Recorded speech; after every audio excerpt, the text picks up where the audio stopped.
Avtobusga chiqqanimda agar eng keyinda o'rin bo'lsa, men doim eng keyiniga berib o'tirishni yaxshi ko'raman. O kuni men yenilam avvalgidek avtobusning eng keyindan o'rinib o'tirdim. Oldimdagi oshiq-ma'shuqlar bir nimalar ustida talash tartish qilyotdi. Ularning nima sababdan bir-biriga dushmandek qarashlarining sababini bilgim kelmadi. Gerçi tabiatning ovozini anglab shamolning yuzimga urilishdan huzur olgan bor bo'lsa-mu, oldimdagi oshiq-ma'shuqlarning gaplari qulqimga kirib to'xtamadi. Men yana nimani xato qildim? So'radi yigit. Bayatdan beri deganlarimning hech qaysisi qulqingizga kirmadimi? Qaytirib so'radi qiz. Qiziq. Mush minutning o'zida yana kimlar ana shunday talash tartishlar bilan bo'lib ketib, ko'z oldidagi go'zal manzaralardan quruq qilyotganda deyman.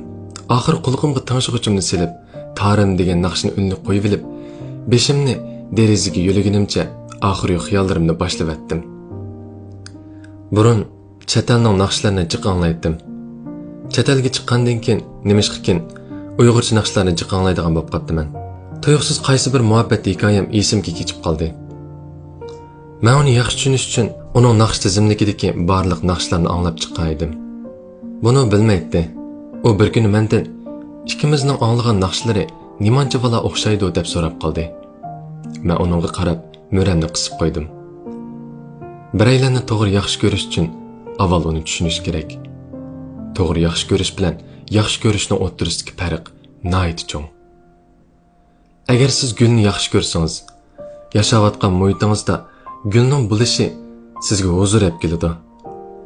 Biroq gulning po'raklab echilishini ko'rish uchun uni yaxshi ko'rishning o'zilam kifoya qilmaydi.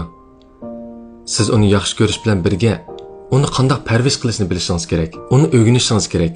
Bo'lmasa gulning qurib ketishi turg'anli gap. Siz gulning ehtiyojini bilmay turib, uni menga to'g'ri yaxshi ko'ra olmaysiz. Aksicha uni zaxmlantirishingiz mumkin. Buni nurg'un kishilar bilmaydi. Ba'zida uning ayni yaxshi ko'raman degani hargiz ayni menga o'zib ber degan emas. Balki ay yoriyotgan kechida menga hamroh bo'lib, aydan huzurlangan degani. Muhabbatning kuchi haqiqatan cheksiz, biroq muhabbatning o'zi haqiqatan nozuk. Avtobus bekat kelib to'xtadi. Avvalgidek kelangsiz suhbatimni qo'ltig'imga qistirgunimcha shofirga rahmatimni bildirib etib avtobusdan tushdim. Agar o'dlimdagi mashinaning roli shofirning bexastalik sababli o'ng tarafga sal burilib ketib qolsa, men balkim jinimdan ayrilishim mumkin. Hayot shunchalik narsa. Biroq men yo'limni davomlashtiraman. Chunki bu uyimga qaytadigan birdan bir yo'l. Agar boyiq oshiq ma'shuqlar hayotning naqadar ojizligini bilgan bo'lsa-di, balkim ular bir-biriga olishning o'rniga bir-birini bag'riga bosar bo'lg'aydi. Men yaxshi ko'rishni o'rganyapman. Mencha biz hammamiz o'rganyapmiz.